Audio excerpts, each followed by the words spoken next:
یہ نظم جب عوام میں پھیل گئی تو استاد دامن پر بم کا جھوٹا کیس بنا کر انہیں جیل میں ڈال دیا گیا. ان کو عدالت میں پیش کیا گیا. جب مجسٹریٹ نے آپ سے پوچھا کہ آپ سے پستول اور بم برآمد ہوئے ہیں تو کہا کہ میری کوٹڑی کا ابھی دروازہ چھوٹا تھا ورنہ وہاں سے ٹینک نکلنا چاہیے تھا. اس روز کمرہ عدالت میں دانشوروں، وکلا، ادیبوں، شاعروں اور استاد کے مداحوں کا زبردست ہجوم تھا. مجسٹریٹ پریشان بار بار ریٹائرنگ روم میں جاتا اور صورتحال گورنر کو بتاتا، جبکہ گورنر کی ایک ہی رٹ تھی، ضمانت نہیں ہوگی. اس نے صاحب بہادر کی شان میں گستاخ شعر کہے ہیں، بھلا یہ شاعری ہے؟ وکیل کہہ رہے تھے، میلارڈ، استاد دامن جس حجرے میں رہتے ہیں وہ اتنا چھوٹا ہے کہ اس پر بم کا کیس بنایا ہی نہیں جا سکتا. عدالت میں اکبر لاہوری مرحوم نے کہا، تاریخ میں یہ محفوظ ہو جانا ہے کس وقت کس حکومت نے کس بندے کے ساتھ کس عدالت نے یہ فیصلہ کیا تھا.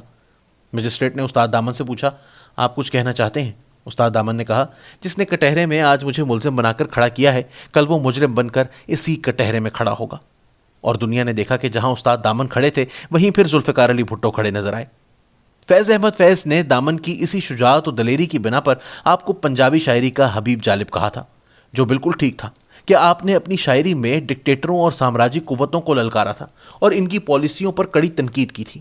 چاندی سونے تے ہیرے دی کان تے ٹیکس، بیٹھک ڈیوڑی چوبارے ڈھلان تے ٹیکس، بیٹھے تھڑے تے نالے پہلوان تے ٹیکس، عقل مند تے نالے نادان تے ٹیکس، پانی پین تے روٹی کھان تے ٹیکس، انسان تے ٹیکس حیوان تے ٹیکس، آئے گئے مسافر مہمان تے ٹیکس، انجیل تے ٹیکس قرآن تے ٹیکس، لگ جائے نہ دین ایمان تے ٹیکس، ایس واسطے بولدا نہیں دامن، متا لگ جائے میری زبان تے ٹیکس. ان اشعار کو پڑھیں تو آپ محسوس کریں گے جیسے یہ آج ہی کے لیے لکھے گئے ہیں. کیس سے چھٹکارا پانے کے بعد استاد نے لکھنے کی بجائے پڑھنے پر توجہ مرکوز کی اور ادبی تقاریب میں جانا ختم کر دیا. آپ کا زیادہ وقت اکیلے اپنی بیٹھک میں گزرتا. اس دوران آپ کی طبیعت اوپر نیچے ہوتی رہتی تھی. اداکار علاؤالدین، جنہیں دامن اپنا منہ بولا بیٹا مانتے تھے، کی موت نے انہیں توڑ کر رکھ دیا تھا. پھر فیض کی وفات کے بعد ان کی حالت اور خراب ہو گئی. آخرکار 3 دسمبر 1984 کو 73 سال کی عمر میں آپ نے دائی اجل کو لبیک کہا. آپ کی وصیت کے مطابق آپ کو حضرت شاہ حسین کے مزار کے احاطے میں دفنایا گیا.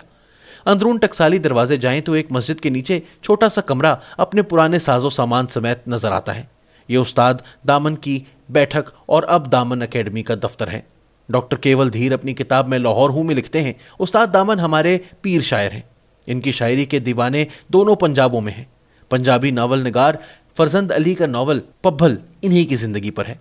ان سے ملاقات کے حوالے سے لکھتے ہیں کہ ہم ان کی بیٹھک پہ گئے تو مقبول نے ان سے ہمارا تعارف کروایا. استاد دامن ایک دم جذباتی ہو گئے اور اندر لے جا کر اپنی چارپائی پر اپنے ساتھ بٹھایا. گلے لگا کر کہنے لگے، دنیا میں ہزاروں پیر پیغمبر آئے ہیں، سب نے انسانوں کو انسانیت کا درس دیا ہے، لیکن کیا بات ہے کہ انسان پھر بھی درندے کا درندہ ہے. استاد دامن کو خواجہ دامن اور پیر مرشد بھی کہا جاتا ہے. ان کی چارپائی کے نزدیک کتابوں سے بھری ایک میز تھی. میز پر رکھا ایک لیمپ روشن تھا. 2 کرسیاں تھیں. ادھر ادھر پڑی سینکڑوں کتابیں تھیں. باتیں کرتے کرتے استاد نے سرہانے رکھے ایک بڑے لفافے سے کھاجا نکال کر میز پر پڑی پلیٹ میں الٹ دیا. کہنے لگے، کھاؤ. ہم سب دانے چنتے گئے اور استاد اپنی زندگی کی باتیں، دیش بدیش کی باتیں کرتے رہے.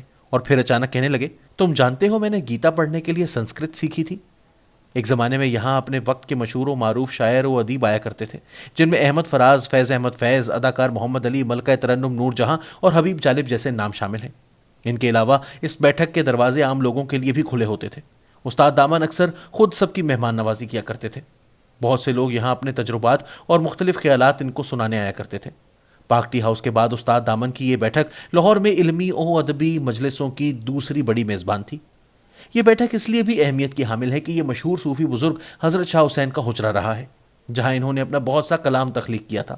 آج اس بیٹھک میں حسرت و یاس کا دور دورہ ہے. سامان کے نام پر ایک میز، فریج، چند کرسیاں اور ڈھیر ساری کتابیں ہیں جو اس دور میں بھی ہوا کرتی تھیں.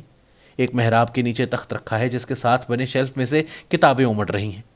سامنے کی دیوار پر استاد دامن کا ایک بڑا پورٹریٹ اپنی بہار دکھا رہا ہے، جس سے آپ کی شخصیت کی سادگی ٹپک رہی ہے. دکان و مکان کو آگ لگنے کے دوران استاد دامن کی کئی کتابیں اور تحریریں بھی نظر آتش ہو گئیں، جن میں ہیر کا وہ مسودہ بھی تھا جس پر وہ ان دنوں کام کر رہے تھے.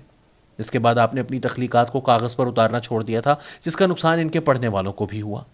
استاد دامن اکیڈمی کے پلیٹ فارم سے ان کے چاہنے والوں نے سائیں اختر اور محمد اقبال، جن میں سر فہرست ہیں، ادھر ادھر بکھرے کلام کو یکجا کیا اور دامن دے موتی نامی کتاب کی صورت پیش کیا. آپ کے دوستوں یونس ادیب مرحوم، کنول مشتاق اور ظہیر اختر نے بھی آپ کے بہت سے کلام کو محفوظ کیا.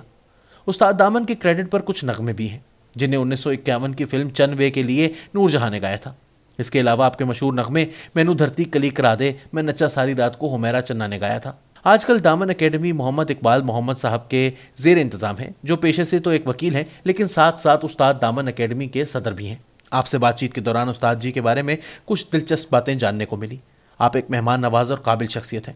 کاش کہ ہم اپنے گزرے ہوئے مشاہیر کی یادگاروں کو بہتر طریقے سے سنبھالنے کے قابل ہو جائیں اور ان کے کام کو آگے بڑھا سکیں۔ امید ہے کہ حکومت یا وارلڈ سٹی لاہور اتھارٹی ایک کونے میں موجود اس بیٹھک کی مرمت و بحالی کے بارے میں بھی کبھی نہ کبھی ضرور سوچے گی۔